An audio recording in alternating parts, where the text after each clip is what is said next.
She be dropping dimes too. About recording in progress. I ain't want them to know we was recording.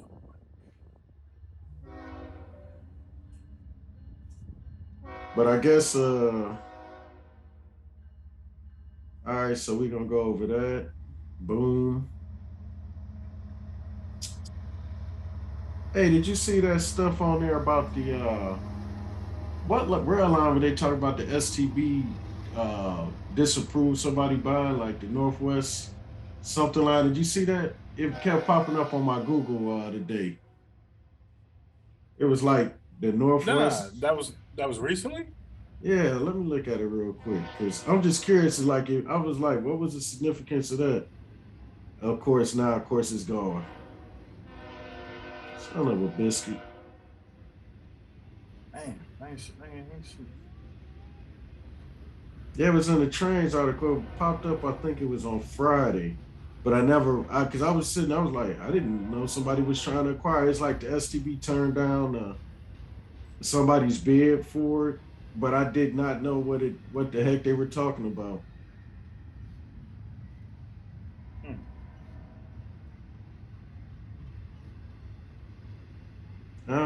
When I find it, I'll let you know when I find it. We'll maybe talk about it. But yeah, I was like, I don't know if somebody like put a low bid in or acquire it, or it was something. Maybe it's something that was being abandoned, but whatever it was, I had no idea the STB was even looking at it. So Yeah, I didn't even know anything was on Horizon recently as far you're as. right. I was like, that one snuck up. All right, man. We can go ahead and get rolling, man. We'll go ahead and get this recording started. I count it down. Five, four, three, two, one. Here we go.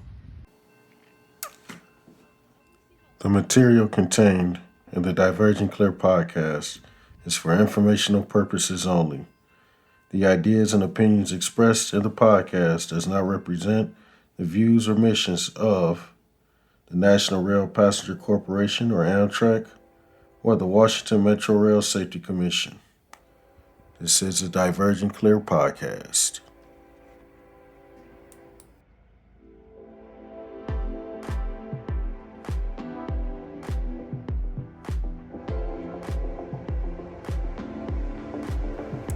Approach diverging, milepost 20.04. Diverging clear, milepost 20.06. Welcome to Diverging Clear, your transportation podcast, with your hosts William Moore and Jermaine Walker.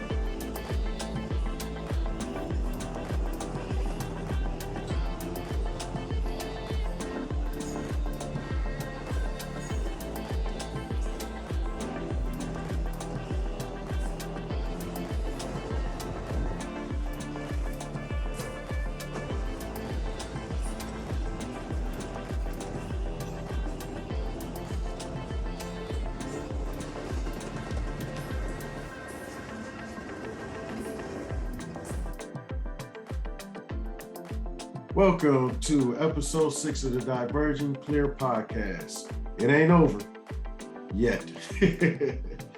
I'm your host, William Moore, and also returning to the show is my co-host, Mr. Jermaine Walker. I'd first like to say thank you for tuning in, and also don't forget to click the like and subscribe button for this podcast. That's available on YouTube, Spotify, Apple, Google Play, Anchor, and any other platform that you may listen to or watch your favorite podcast on. So before we get started, I just want to say how you doing, my brother? Yeah, not too bad. There's a lot of things I could probably complain about, but you know what? I am here. I'm in good health. I'm blessed, man. I'm doing well, man. Appreciate you. That's what's up, man. I always say, people ask me how I'm doing, I'm like, I'm doing all right. I say, because even if I wasn't, you ain't want to hear it anyway. So what's the difference? You know what? I'll listen. You know what I mean? I'll definitely listen. You know. But I guess let's go ahead and let's get to cracking about why we say it ain't over yet. Yeah. I'll just kind of give a little background. A couple episodes ago, we discussed the railroad life, this rail strike. A lot of people, for a hot second, was interested in what was going on with the contract dispute between freight carriers and the unions of the Maintenance Away, Smart Transit, BLET, which represents the locomotive engineers and conductors, Smart, which represents conductors. There was a lot of talk about what was going on with that, but what ended up happening was they worked out, or quote unquote worked out, a deal. Now, that there's a lot left for interpretation on worked out the deal, and we'll kind of discuss that a little bit, because although unions have been signing different agreements, I believe the last one to sign was, I think it was the ATDA, the American Train Dispatchers Association. They signed their contract. Several other unions, I believe TCU, was another one I can't think of right off the top of my head, but they all signed their contracts. But I was quick to point out to people why those unions signed their contracts. And it's a completely different reason. Of course, everybody got wage increases, but it's one thing that those unions that sign don't have in common with the BLET, Smart, and the maintenance away workers. So we'll discuss that a little bit, but I just wanted to give a little teaser to that as to why those other unions have signed, and why these three unions, the three largest unions, are still holding out, and it's for good reason that they're holding out. So with that being said, go ahead and break down to us the latest news in this contract dispute or contract negotiations. Hey, absolutely, and thank you. Well, the BMWED, they represent, the track workers, the builders and bridges people. They are, hey, don't take this personal, but I call them the most important pieces to a railroad, because they protect the most important pieces of a railroad, and that's the infrastructure, the tracks. The infrastructure that surrounds the tracks and everything like that, the tunnels, the bridges. And I was a track worker, so I'm a little biased. Yeah, you could definitely say that, man. But this is who the union, the BMWED, represents. They represent the men and women that when you're on a train riding from one location to another and it's raining, and you see a whole bunch of equipment out there, you see some men and women pulling some track ties, replacing rail. They really are in the trenches, and that's not a knock on any other craft or anything like that. But they're in the elements: rain, snow, just whatever you could think of. Just really out there battling the elements while replacing the critical pieces of infrastructure on a railroad. And so what happened here was, much like the other unions, with the exception maybe of the BLET and Smart, they received they received what the contract looks like, and roughly about 56%. That voted no. They voted it down, and it's funny because the disagreement wasn't really. You're starting to see a pattern of where the disagreement wasn't over even money and big items, big ticket items. It was really the big ticket item for them. Once again, is sick days. They were looking for roughly about 56 hours of paid sick time off. They were told, much like the other unions, they were federal contractors during the whole pandemic and everything like that. And pretty much their argument here is, well, federal contractors, get 56 hours of paid sick time, and that's what they're looking for. These men and women go out in the elements. during COVID. You know, I believe that might have been the only time they had some resemblance of sick time, because once you had COVID, you gotta at the time, because this situation never evolves, where you had to take 2 weeks after getting COVID, but they look at it as things are now back to normal, and that might have been taken away. Don't quote me on that, but according to people I've talked to, they said it might have been. It's no longer valid, really, and so I don't think the ask here was pretty was something that's not doable. But here's an example of something that they were encouraging their members to send to their local senators and congressmen, and pretty much it says, insert your name here, and I live wherever, and it says, I am a railroad track bridge maintenance worker for whatever railroad it may be, and I am a proud union member of my Brotherhood of Maintenance Away Employees Division. I am one of nearly 23,000 men and women who build, maintain, and inspect the major Class 1 freight railroads infrastructure that is critical to the United States supply chain. As you are likely aware, we are in the midst of a contract dispute with the railroads. Of particular importance is the lack of paid sick time off for rail employees. In October 10th, 2022, BMWED members rejected a tentative national agreement because it lacks paid time off for railroad workers dealing with sickness. We are able to secure one additional paid personal day in a tentative national agreement. This is the first increase in paid time off that we have secured since 1981. So that's a year before I was born. You know what I mean? So during the COVID-19 pandemic, we were considered exempt workers and told to report to work as usual to avoid a catastrophic supply chain emergency. We all did this to support our country and provide our valuable services despite the risk of infection. Many of us did contract COVID and several died. We are asking for your support in our contract struggle. We were told during the pandemic that we were classified as federal contractors for purposes of the vaccine mandate. In turn, we are asking for the 56 hours of paid sick time off as prescribed currently to federal contractors.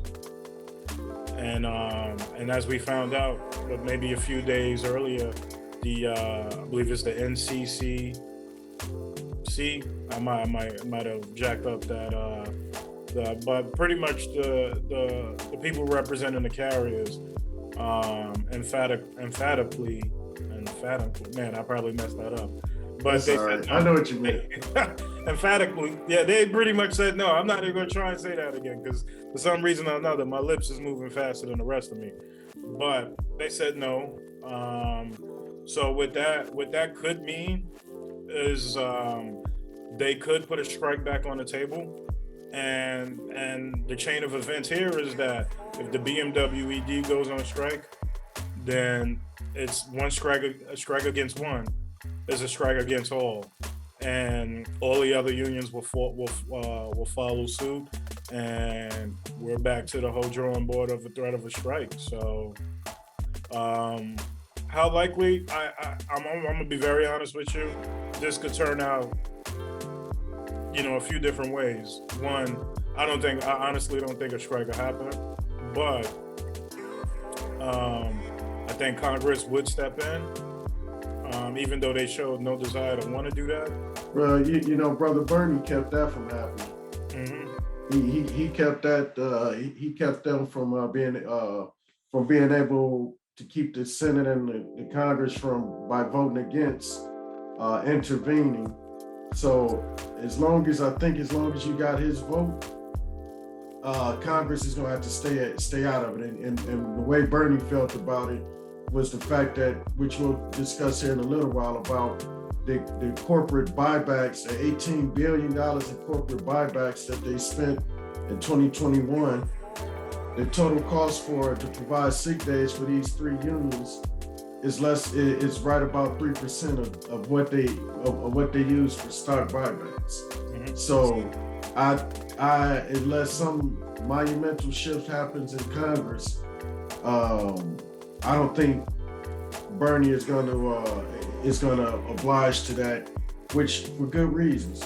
But it's also interesting, like I said, the whole sick time thing.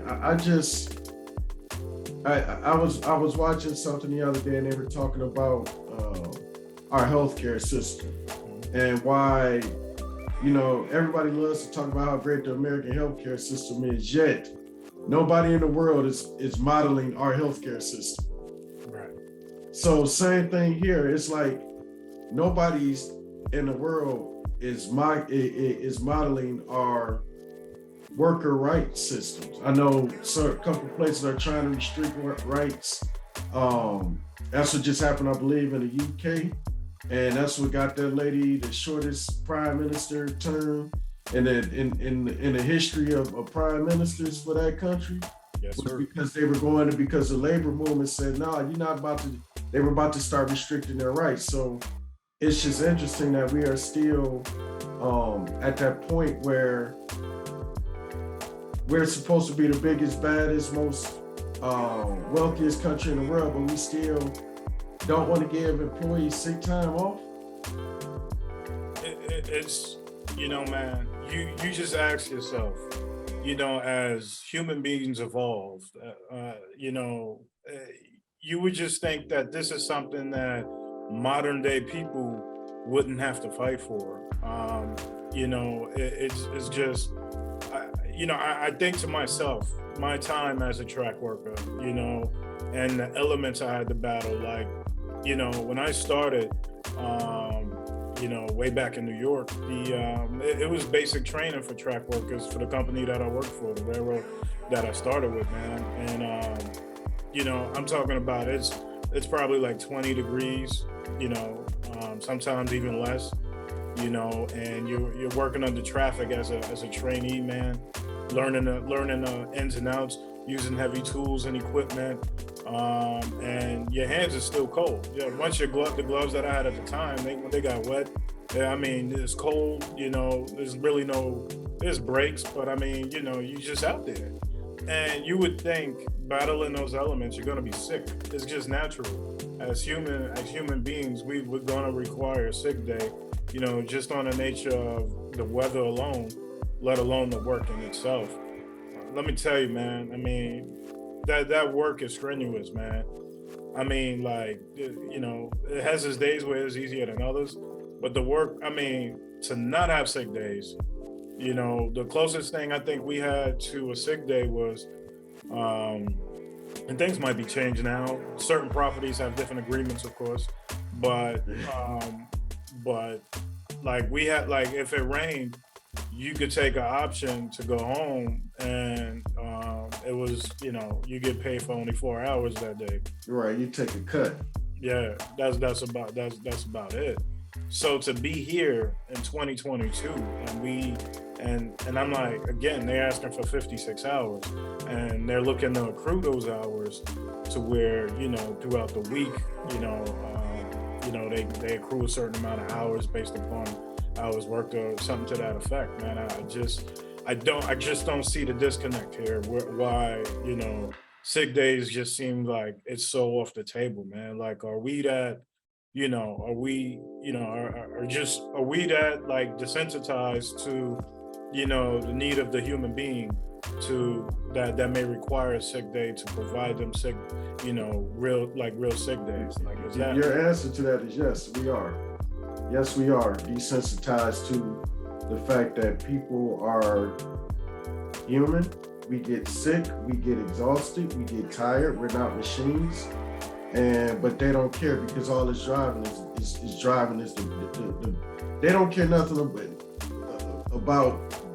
All they want to do is drive stockholder and shareholder value, and not stakeholder value. Like it was a point in time in this negotiation where the carriers, and this is when the unions finally decided to take that strike vote, was they told in the negotiations, they stated that the employees did not make the company money.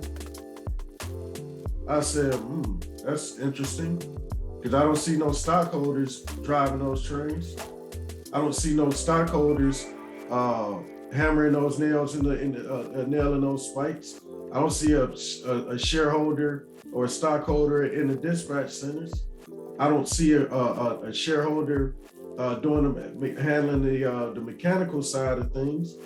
But that was their attitude, and that's still their attitude. That goes as to why they still don't want to allow sick days. It's absolutely the most like people get really, they get in shock when they find out that we don't have sick days. People get in shock like, man, can you just take tomorrow off? I'm like, nah, I really can't, because I can't afford to, because I don't get paid. You know, people don't really understand that. That's why I kind of did the episode, The Railroad Life. Wanted to break down a lot of this stuff, because a lot of people don't understand what these unions are fighting for. You know, you got the Amazon, the unions fighting for unionization at Amazon to get basic worker protections. These fights have been fought before, but now it's like it's basically like rebooting the labor movement, because a lot of these companies have just absolutely just said, we're doing it the way we want to do it. So give me 2 seconds here. Let's take a quick break, and then we'll come back and finish up this conversation. But we'll get back to this. This is a very good point where we're going with this, good direction. So give us a second. We'll be back with the Diverging Clear podcast in just a minute. Diverging Clear is sponsored by EME Rail Solutions, LLC. We don't own rail cars, locomotives, or tracks, but if you do, we provide cutting-edge solutions to maximize your assets. Visit us at emerail.net to learn more. Diverging Clear is also brought to you by Three Kings Freight Brokerage, LLC. Visit threekingsfreightbrokeragellc.com to learn more about their services. And welcome back to the Diverging Clear podcast. I'm your host, William Moore, along with my brother, Jermaine Walker. Episode number 6, it ain't over yet, which it definitely ain't, because we still got more to say. But I'm your host, William Moore. Don't forget to click like and subscribe to us on YouTube, Spotify, Apple, Google Play, Anchor, any other places where you find your podcast. Don't forget to share it. Get this info out there. We're trying to build some numbers. We got some good stuff here. This topic we're talking about here doesn't only affect the railroads, but it's in general talking about the entire labor movement, and why that this stuff with the railroads is actually very important to what's going on throughout the country. So where we left off, we were talking about basically the labor movement currently taking place, and how the current workers are looking for bigger and better things. Me and you talk about all the time, Jermaine, how you know, everybody's hiring, but there's not a whole lot of incentive to go join the railroads right now. Let's just be honest. There's a lot more options for people out here. There's a lot more friendlier options to your lifestyle, to your health, to your general well-being.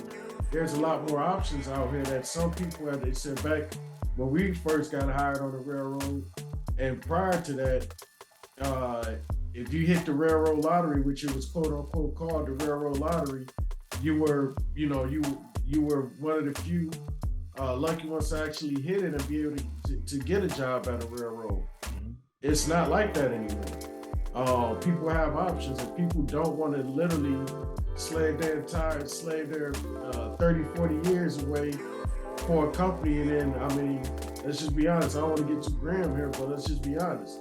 How many guys you know that died not too long after they retired from the railroad? Good amount. And I know guys from my days on the J, guys at Amtrak. I mean, it's happened. You hear stories about it all the time. People want to be able to have some type of quality of life.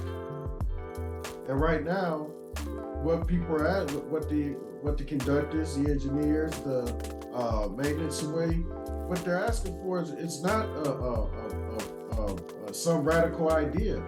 It's just we still have this radical mindset, And to be honest with you, I just don't think I don't think that this is the direction that this is going.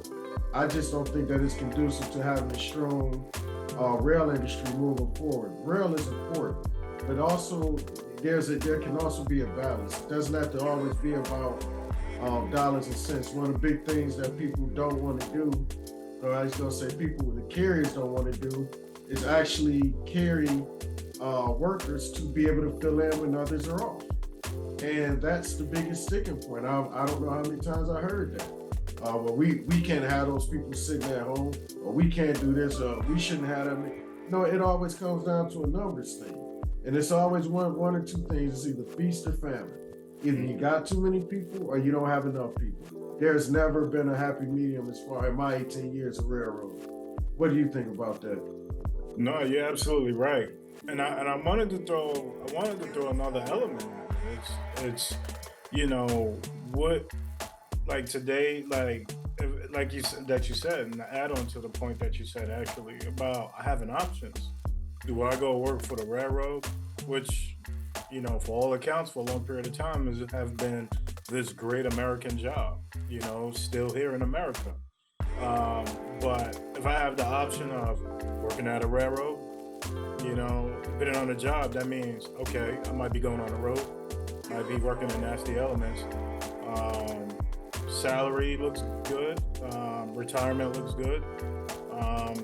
But if something like sick days is a non-starter for you, oh well, I have this choice at let's say Microsoft or Apple or something like that, where I could work remote or hybrid, go in the office for a couple of days a week, still make close to the same amount of money, and get more PTO days, if not sick days. Well then, do I love trains that much? I mean, it's that's another problem that you're gonna have to have, and one of these railroads is gonna have to at least throw an olive branch, if I could use that term, and if that's the correct term, to the unions to say, hey, you know what? Look, we might not be able to do this, but this is what we'll do. As far as sick days or something like that, to just say, hey, look, and I guarantee that the railroad that does that, will go a long way to looking good at least, and you may get the workers that might want to promote the company a little bit more and say, hey, you should come here and work. They really treat us well here. They do the best they can, and they do more now than they ever have to reach out to us, if you would. And it just seems like I could be wrong. It just seems like they go, they dumb their nose down to the union, and to be quite honest, I would even go as far as say they're probably also upset at the pay increase that they're going to have to give as well. So I don't know when the wheels turned in this kind of direction, but another problem that they will face, and I'm probably sure we'll talk about it at some time, is that they're gonna have a problem of retention.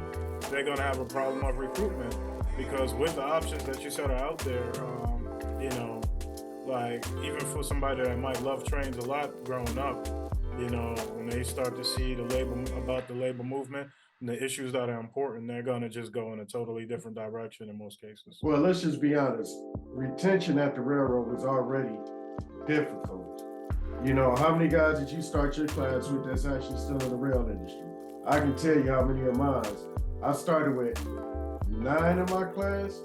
4 of us are still in the railroad industry. I'm at Amtrak, the other guys are still at the CN, which acquired us, but you literally have about a 50% chance, of 50-50, that half the people, that if you hire 200 people, at the end of when it's all shaken out, only 100 of them gonna be there. And that's either at the end of training, a year in, 2 years in, but that retention rate is terrible, because people get out there and they're like, you know what, I can figure out a better way to live than this.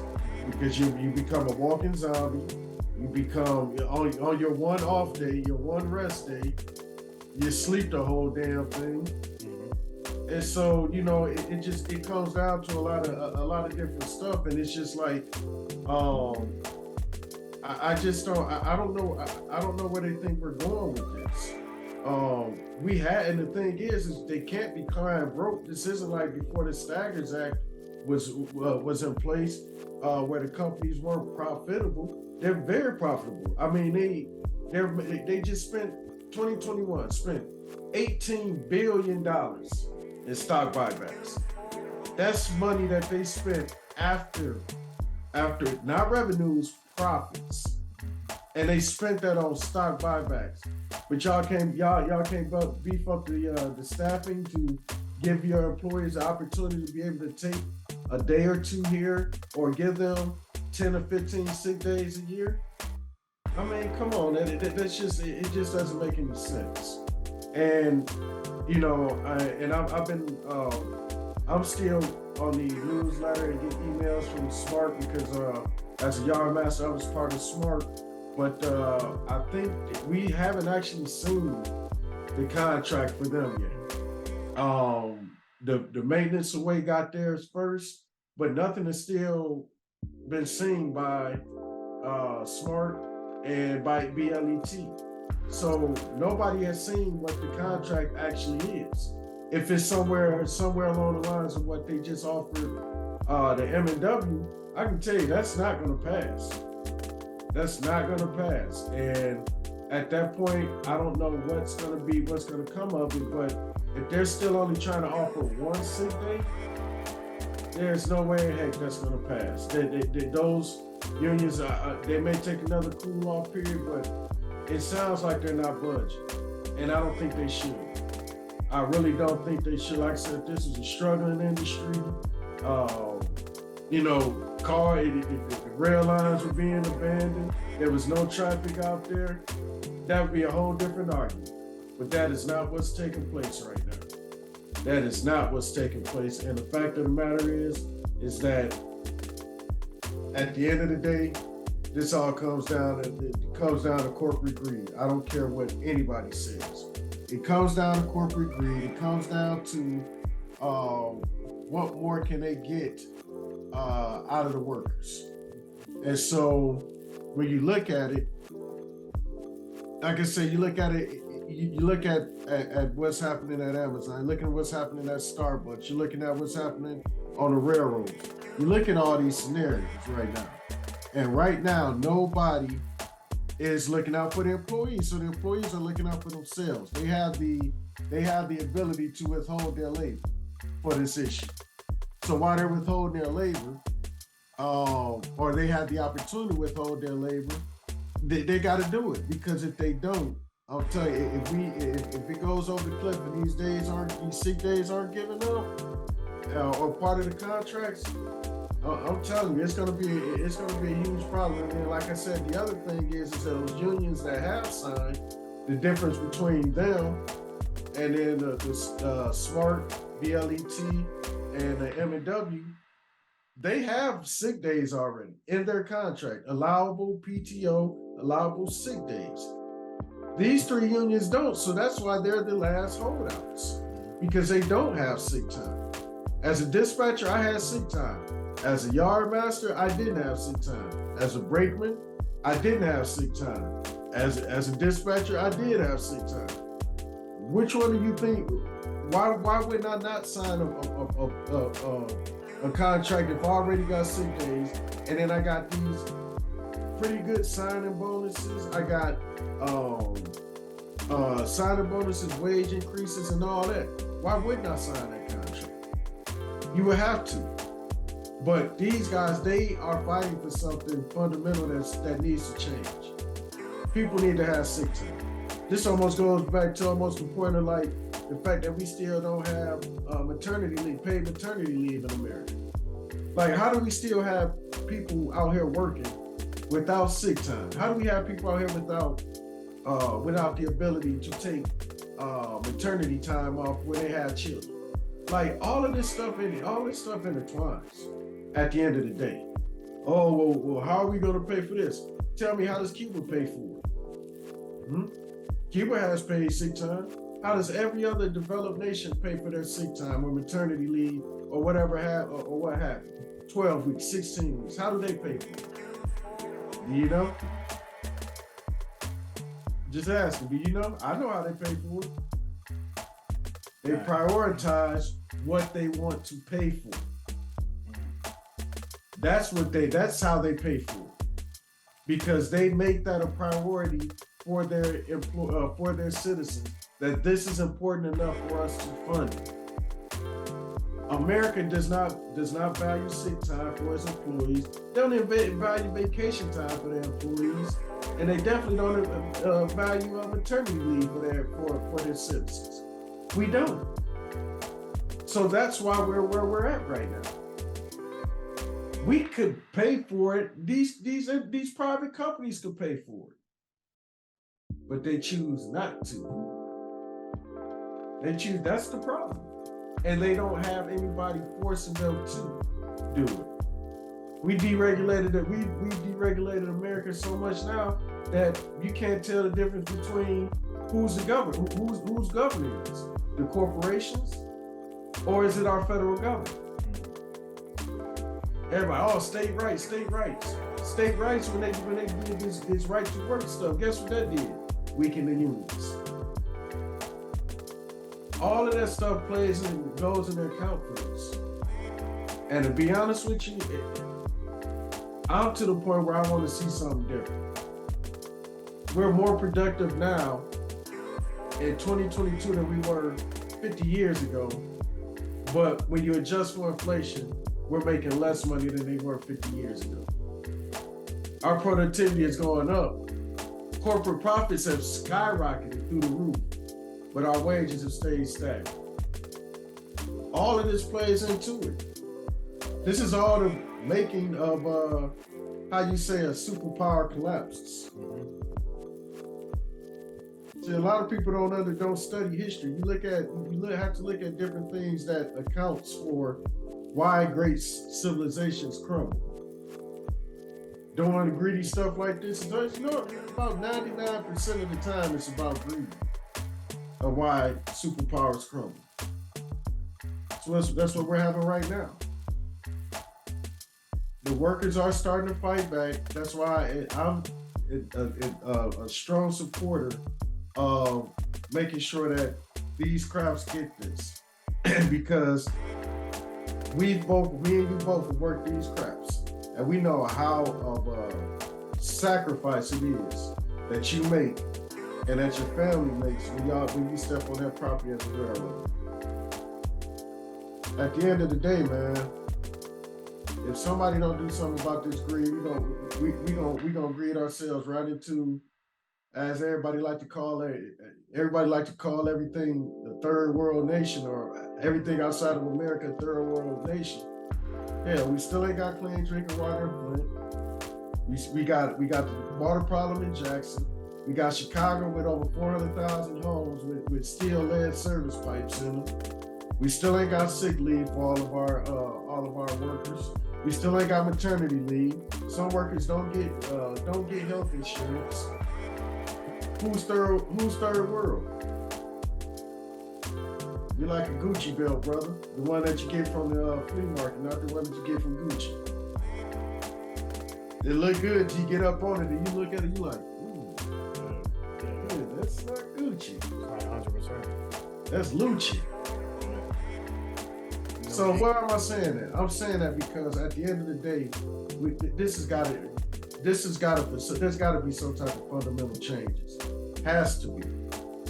And this is a start. Like I said, these opinions and rhetoric coming out here does not reflect the the missions or statements of the National Railroad Passenger Corporation, or Amtrak, or the Washington Metro Safety Commission. I got to put that disclaimer out there, but this is what I feel. This is what's right. I want this industry to be strong, vibrant, and thrive, and continue to thrive and grow and change things. We've done some good things in this industry. But we got to continue that. We can't be rolling back 40, 50, 60 years of progress for what? We're gonna lose. Not only are we gonna lose our title as the biggest superpower, we're gonna lose our will for people to fight to be that superpower. We're stagnating our own progress with the way that we run things. We're stagnating innovation. We're stagnating the will for people to want to go and work for a company. Like I said, people are gonna continue to, people are gonna figure out other ways to do stuff. And I'm telling you, the railroad is not gonna be on their top list of jobs. For an industry that has so much potential, man, this is very disappointing that we're even at this impasse. But I can tell you this: you ask when did this start? It started before the last contract was even up. That's when this started. When they started decimating the ranks. When they started laying furlough on people because there was a slight tick of a slight hint of a recession. That's when this all started. When let's call it what it is. When PSR really started taking foothold throughout the entire industry. That's when this started. So that's just my thoughts on it. You got anything else you want to say on it? No, man. I just hope, I just hope that, that this turns around. And I hope that these unions do get some sick days. And if they got to do something dramatic, like go out on strike, the biggest fear I have is that when they do go back to work, a lot of them will probably start leaving, or if there's a strike, some of them will probably leave anyway. And it sucks. As a railroader, you take pride lacing up them boots every day, and doing your job. So it's a little disheartening, but I hope things turn around. I really do hope that, but we'll see, man. So far, it's not looking good. So I'll be honest with you. It's few. I'm not gonna say it's few. It's a lot of us that still have passion for this industry. That's why I like to talk about it. That's why we created this podcast, because we really are passionate about this industry. We know the potential of this industry, but are we going to ever reach it? That's the $1 billion question. Because we have so many different ways that we can literally change climate change with the railroads itself. But we have to be innovative in our approaches. We have to say, we can't take the attitude of this is the way it's always been, so this is the way it's always going to be. That doesn't work. We got to we got to recruit people that may look at things a different way.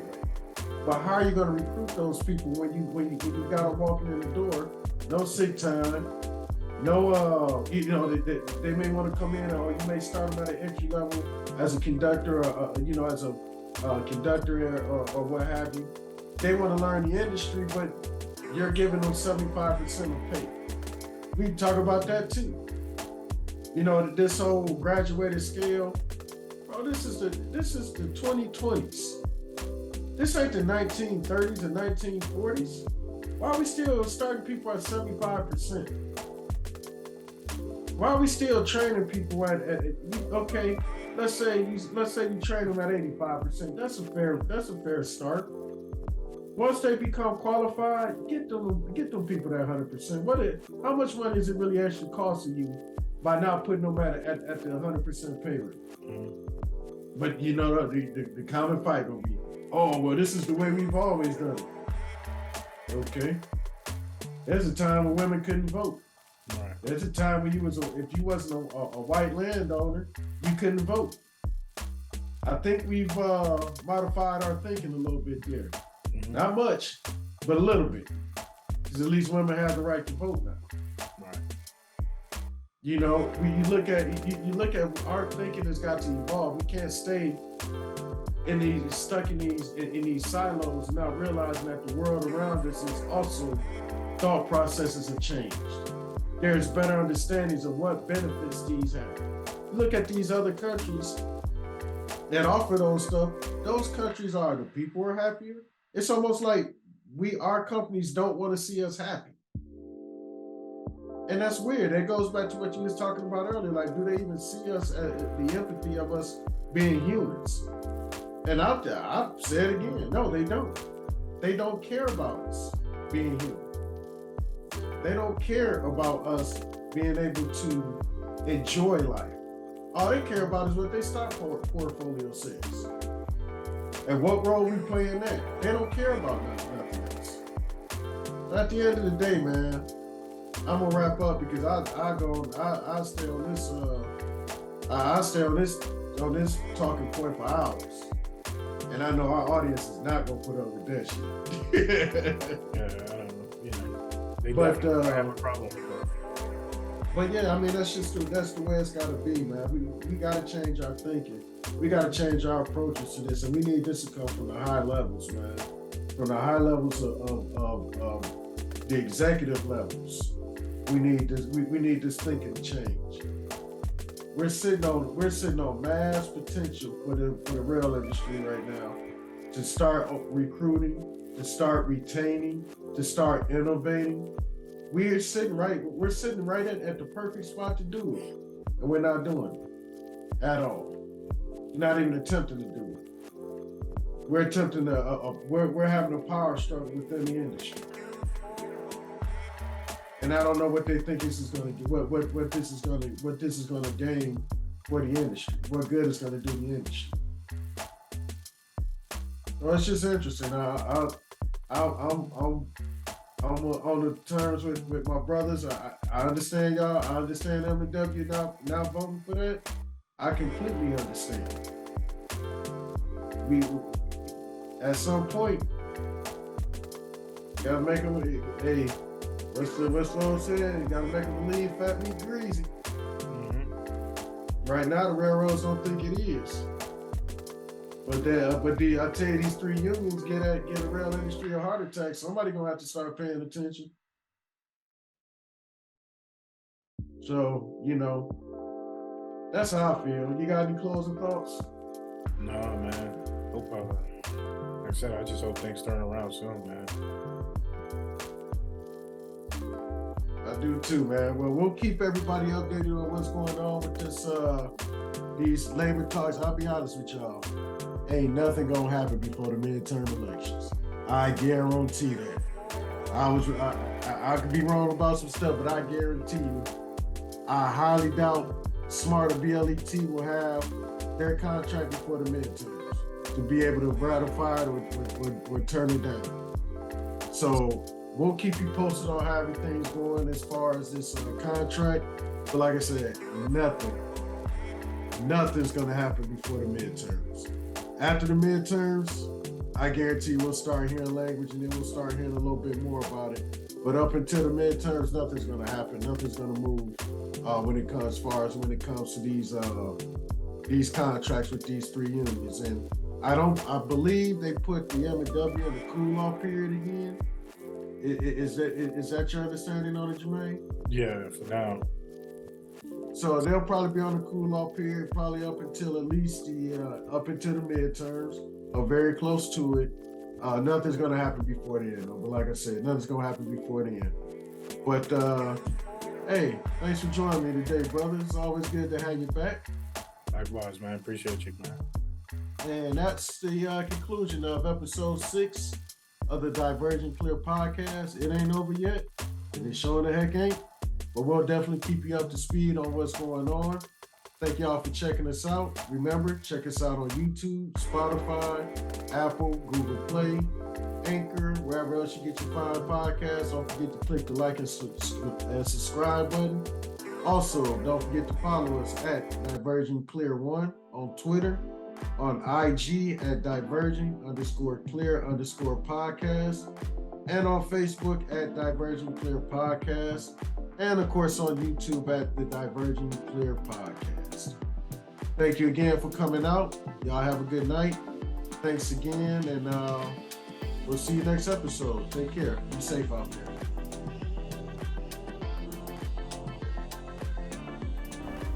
Diverging Clear is sponsored by EME Rail Solutions, LLC. We don't own rail cars, locomotives, or tracks. But if you do, we provide cutting-edge solutions to maximize your assets. Visit us at emerail.net to learn more. Diverging Clear is also brought to you by Three Kings Freight Brokerage, LLC. Visit Three Kings Freight Brokerage, LLC.com to learn more about their services. The Diverging Clear podcast is also brought to you in part by Precision Logistics, LLC. Precision Logistics, LLC, meeting tomorrow's logistical needs today. Visit www.precisionlogisticsllc.info to learn how.